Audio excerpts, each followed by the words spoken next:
Well, hello, welcome back everybody. Welcome folks. This is Mike. I get out here with some light. I think y'all can see that now. Oh yeah.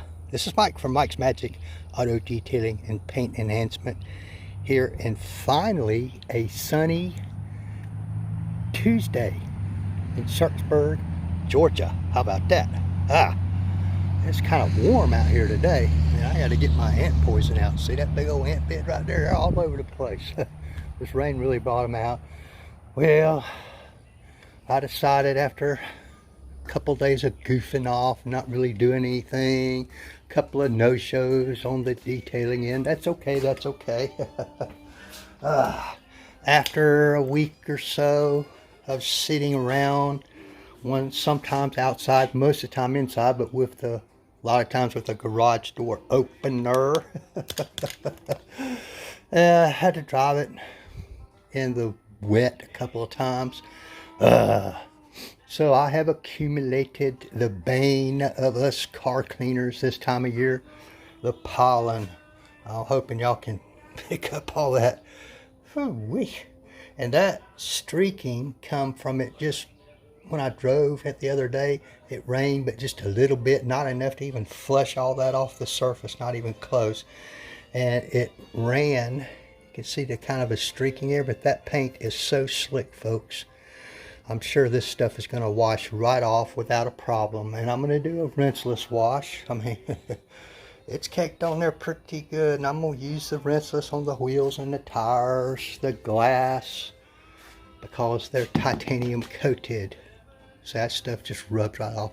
I got that same streaking effect up here on the roof. That's from the rainwater, what little of it there was, and driving down the road. On the windows. Oh boy. Oh, it was so clean. But I'm telling you folks, this stuff is slick.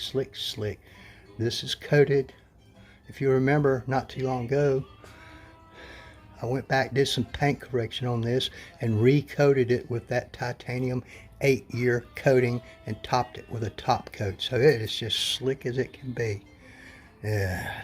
And this pollen, a lot of people say it can be abrasive, and it is my belief that it can be, depending on what type of pollen it is. Pine, oak, all that different kind of stuff, flowers. Look how it's accumulated along the edge of that hood right there. Holy cow. Yeah, I gotta buy a new vent cowl one of these days. And up under these little ledges here, so I'll have to get my little detail brush out. It can be abrasive, but they also say that most of the pollen, even though it's shaped like a burr, is so microscopic in size that it bears little risk of scratching your paint. I'm not sure I agree with that, but when it gets mixed with water, it does become acidic, and it can quickly bond to your paint, and then if you don't take care of it, it will etch into your paint. Especially while you got all these little spots, water spots. I don't have any water spots, really, because I don't think there's really enough rainwater to leave behind a spot. Plus, as it was getting wet, I was driving down the road, and this paint's got so much protection on it, all the water just got pushed off, going no faster than I was going, which I think max was 45 miles an hour. Went to the grocery store, folks. See, now you got some little spotting right there where that pollen hit a rain spot or a water drop, hit it right there and stayed put. So you got a little spot right there, but I could feel it. It is starting to bond to the coating and whatever. But I'm thinking the rinseless wash should take care of most of this. But I can feel it, and if it was left unattended, it would eat through the top coat, the coating eventually, and down to the clear coat. But since I have the top coat and the coating on it, we have what we call multiple layers of sacrificial layers, which are now protecting my clear coat from this stuff embedding, at least for a time. But, boy. That's a mess, ain't it? I see somebody's watching, but I can't tell who it is. Sometimes it tells me, sometimes it don't. But getting prepared for this, I have mixed up, see, I've got my bucket labeled, y'all. I've mixed up my McKees, I think it's 37 in a bucket. I've got 4, 5, 6 wash mitts soaking in that, and I will wring them out so they're barely wet when I get ready to start washing. And I will always use a clean part of the mitt or another clean mitt when I've exhausted that. Yeah, see, there's my McKees. And I'm going to use that as opposed to the O&R because it leaves no protection behind. All it does is provide what they call lubricity, so you don't scratch, and it leaves nothing behind. No wax, no polymer, no nothing. You can get other versions. For example, the O&R wash and shine leaves behind some wax, I believe it is.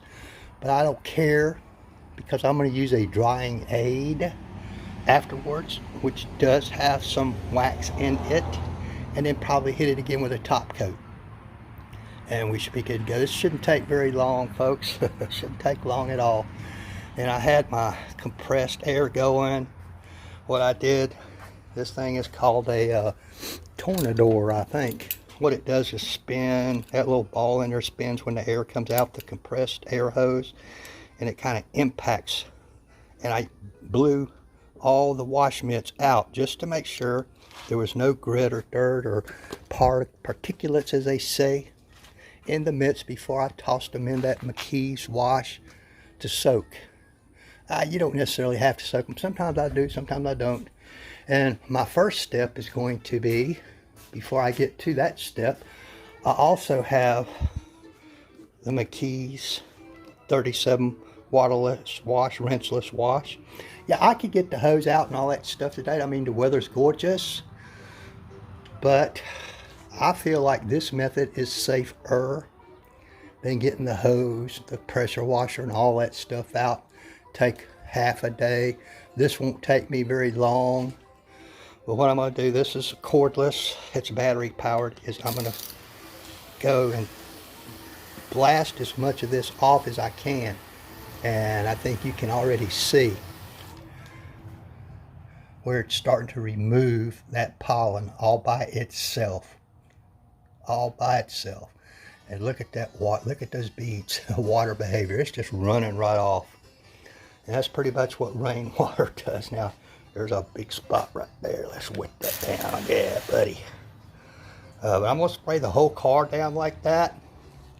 And if it dries, you get a spot or something or a streak, no biggie. No biggie.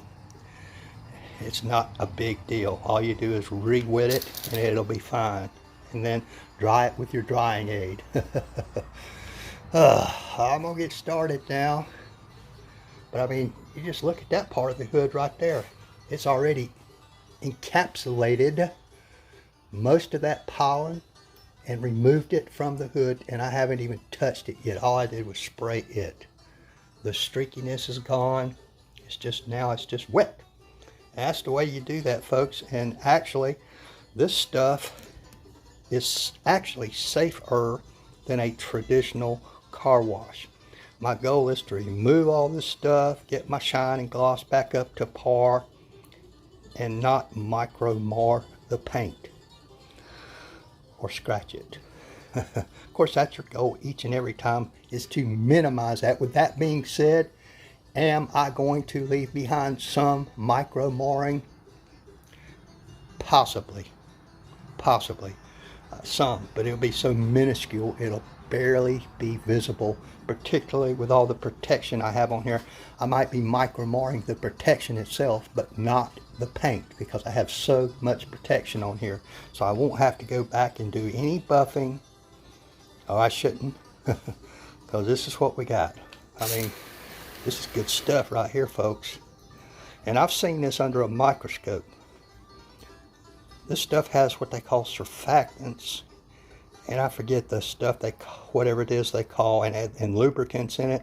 It actually grabs a hold of the particles of dirt, whatever, and lift it away from the surface and protect it in some lubrication, so that when you take it off, you're running less of a risk than you are with a traditional wash and soaps. car soaked. Plus, when I do dry it, I'm gonna use the drying aid, which has some wax in it, so I will leave behind a minute bit of protection, kind of build back up the gloss and shine a little bit. Hey, it's only good for a week, 2 weeks, depending on how much it stays outside, but we'll see, we'll see. All right, folks, I'll come back later and show you some results of this. Y'all like, tag, share, follow, subscribe, all that stuff. Thumbs up, thumbs down, all that. Oh boy, oh boy, oh boy. Oh, I don't know what I did with my magnet. Oh, yeah, there's my refrigerator magnet over there. It's a replication of my business card. If you would like one of those magnets, it's just free. It's just free. Send me a PM with your mailing address and just say magnet, give me your mailing address, and I'll drop one in the mail to you, folks. No charge, no strings, no nothing. It's just a free refrigerator magnet, or you could do like I did, put it on your toolbox, anything metal. All right, folks, I'll be back later. Thank you, guys. Thank you very much. Bye-bye.